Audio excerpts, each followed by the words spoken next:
दोस्तों 12 साल बाद ही क्यों लगता है महाकुंभ और महाकुंभ का समुद्र मंथन से क्या है नाता, जानने के लिए वीडियो को अंत तक जरूर देखिए। दोस्तों वैसे तो कुंभ मेले का आयोजन कुछ सालों के अंतराल में होता रहता है। जैसे प्रत्येक 3 साल में लगने वाले मेले को कुंभ के नाम से जाना जाता है, वहीं 6 साल में लगने वाले मेले को अर्ध कुंभ और 12 साल बाद पूर्ण कुंभ या महाकुंभ कहा जाता है। आखिर महाकुंभ का आयोजन हर 12 साल में ही क्यों किया जाता है? तो दोस्तों आइए जानते हैं कुंभ मेले का पूरा इतिहास, जो कि बहुत ही रोचक है। दोस्तों कहा जाता है कि कुंभ मेले का इतिहास लगभग 850 साल पुराना है। इसकी शुरुआत आदि शंकराचार्य ने की थी। 12 सालों में लगने वाले महाकुंभ में शामिल होने के लिए दुनिया भर से लोग आते हैं। दोस्तों इस साल प्रयागराज में 13 जनवरी से 26 फरवरी तक चलने वाला महाकुंभ 144 वर्ष बाद आया है। दोस्तों कुंभ मेला सनातन धर्म के सबसे बड़े और सबसे पवित्र धार्मिक आयोजनों में से एक है, जो हर 12 वर्षों में एक बार होता है। यह सिर्फ धार्मिक आयोजन न होकर खगोलीय घटनाओं से जुड़ी एक चिर पुरातन परंपरा है, जिसमें ग्रहों की स्थिति का विशेष महत्व होता है। सूर्य, चंद्रमा और गुरु बृहस्पति ग्रहों की स्थिति के आधार पर कुंभ का आयोजन होता है और इसी आधार पर स्थान का निर्धारण भी होता है। कुंभ मेले का आयोजन 4 स्थानों पर होता है,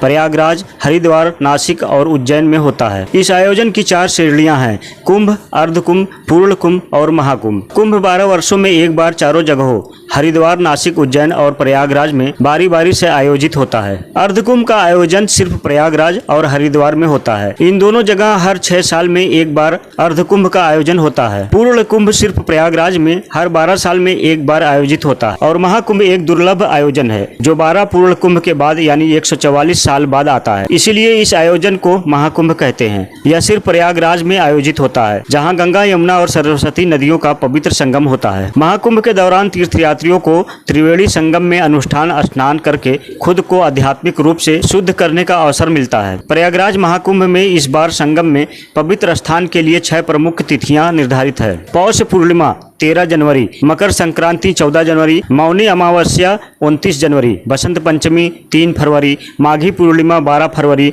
महाशिवरात्रि 26 फरवरी। दोस्तों मान्यता है कि इन तिथियों पर गंगा, यमुना और सरस्वती पौराणिक के त्रिवेणी संगम में स्नान अनुष्ठान करने से आत्मा शुद्ध होती है, पापों का प्रायश्चित होता है। सनातन धर्म की रक्षा के लिए 8वीं शताब्दी में आदि शंकराचार्य ने अखाड़ा परंपरा की शुरुआत की थी। कुल 13 अखाड़े हैं जो महाकुंभ में आते हैं और अपना शिविर डालते हैं। स्नान की प्रमुख तिथियों पर ये अखाड़े हाथी, घोड़ा, ऊंट के साथ भव्य जुलूस निकालते हैं। इनसे जुड़े संत, सन्यासी और नागा साधु 17 श्रृंगार करके संगम तट पर आते हैं और स्नान करते हैं, जिसे अमृत राजसी या शाही स्नान के नाम से जाना जाता है। अखाड़ों के स्नान के बाद ही आम लोग संगम में डुबकी लगाते हैं। अमृत या शाही स्नान इस धार्मिक और आध्यात्मिक आयोजन के मुख्य आकर्षण होते हैं। दोस्तों अमृत, राजसी या शाही स्नान, इस नामों के पीछे विशेष महत्व और सांस्कृतिक पृष्ठभूमि है। माना जाता है कि नागा साधुओं को उनकी धार्मिक निष्ठा के कारण सबसे पहले स्नान करने का अवसर दिया जाता है। वे हाथी, घोड़े और रथ पर सवार होकर राजसी ठाट बाट के साथ स्नान करने आते हैं। इसी भव्यता के कारण इसे अमृत स्नान, शाही या राजसी स्नान का नाम दिया गया है। एक अन्य मान्यता के अनुसार मध्यकाल में राजा महाराज साधु संत के साथ भव्य जुलूस लेकर स्नान के लिए निकलते थे। इसी परंपरा ने अमृत स्नान की शुरुआत की। इसके अलावा यह भी मान्यता है कि महाकुंभ का आयोजन सूर्य और गुरु जैसे ग्रहों की विशिष्ट स्थिति को ध्यान में रखकर किया जाता है। ग्रहों की चाल के आधार पर कुछ विशेष तिथियां पड़ती हैं। दोस्तों मान्यता है कि इन विशेष तिथियों पर पवित्र नदियों में स्नान करने से आध्यात्मिक शुद्धि, पापों का प्रायश्चित, पुण्य और मोक्ष प्राप्ति होती है। इसलिए भी इन तिथियों पर होने वाले स्नान को अमृत स्नान कहा जाता है। दोस्तों महाकुंभ न केवल धार्मिक बल्कि संस्कृति दृष्टि से भी बेहद महत्वपूर्ण है। इसमें अमृत स्नान के साथ मंदिर दर्शन, दान पुण्य और अन्य धार्मिक अनुष्ठान शामिल होते हैं। महाकुंभ में भाग लेने वाले नागा साधु, अघोरी और सन्यासी सनातन धर्म और परंपरा की गहराई और विविधता को दर्शाते। महाकुंभ का यह आयोजन स्थान, धर्म की आस्था, सामाजिक एकता और सांस्कृतिक धरोहर का प्रतीक है। तो दोस्तों आप जानते हैं क्या है कुंभ का इतिहास और कहां से हुई इसकी शुरुआत। कुंभ मेले की उत्पत्ति सनातन धर्म की पौराणिक कथाओं, विशेष रूप से समुद्र मंथन की कथा से होती है। इसके मुताबिक दुर्वासा ऋषि के श्राप के कारण जब इंद्र और देवता कमजोर पड़ गए तो असुरों ने देवलोक पर आक्रमण करके उन्हें परास्त कर दिया था। असुरों से पराजित होने के बाद सभी देवता भगवान विष्णु के पास गए और उन्हें सारा वृतांत सुनाया। तब भगवान विष्णु ने देवताओं को दैत्यों के साथ मिलकर क्षीर सागर में मंथन करके अमृत निकालने को कहा। सारे सारे देवता भगवान विष्णु के निर्देशों का पालन करते हुए असुरों के साथ संधि करके क्षीर सागर से अमृत निकालने के प्रयास में लग गए। समुद्र मंथन से अमृत निकला तो देवताओं के इशारे पर इंद्र के पुत्र जयंत उसे लेकर अदृश्य हो गए। गुरु शंकराचार्य के कहने पर दैत्यों ने जयंत का पीछा किया और काफी परिश्रम के बाद उन्हें पकड़ लिया।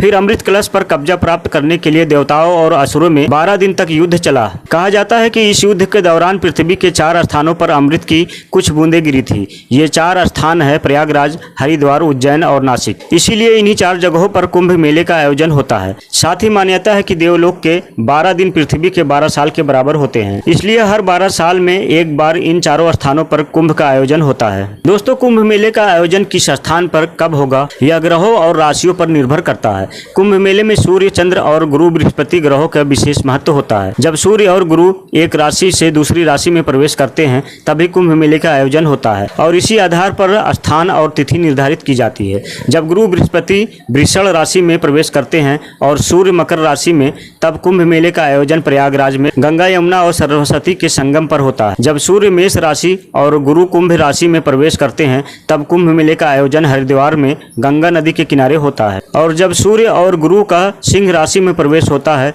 तब कुंभ मेला नासिक में गोदावरी नदी के किनारे आयोजित होता है। और जब गुरु सिंह राशि और सूर्य मेष राशि में प्रवेश करते हैं तब कुंभ मेले का आयोजन उज्जैन में क्षिप्रा नदी के तट पर होता है। गुरु के सिंह राशि में प्रवेश के कारण ही इसे सिंहस्थ कुंभ कहते हैं। दोस्तों, धार्मिक मान्यताओं की माने तो महाकुंभ के दौरान अगर कोई इंसान स्नान कर रहा है तो उसे 3 या 5 डुबकी लगानी चाहिए, क्योंकि यह पवित्र डुबकी त्रिदेवों के नाम लगती है। इसे ऐसे समझे कि तीनों डुबकी ब्रह्मा, विष्णु और महेश को समर्पित है, जबकि 5 डुबकी में 3 त्रिदेव, 2 इष्ट देव और 1 पूर्वजों के कल्याण को समर्पित होता है। तो दोस्तों, महाकुंभ के इतिहास के बारे में जानकर आपको कैसा लगा हमें कमेंट में जरूर बताएं और हमारी वीडियो को लाइक शेयर करें। अगर आप चैनल पर नए हैं तो चैनल को सब्सक्राइब जरूर कर दें।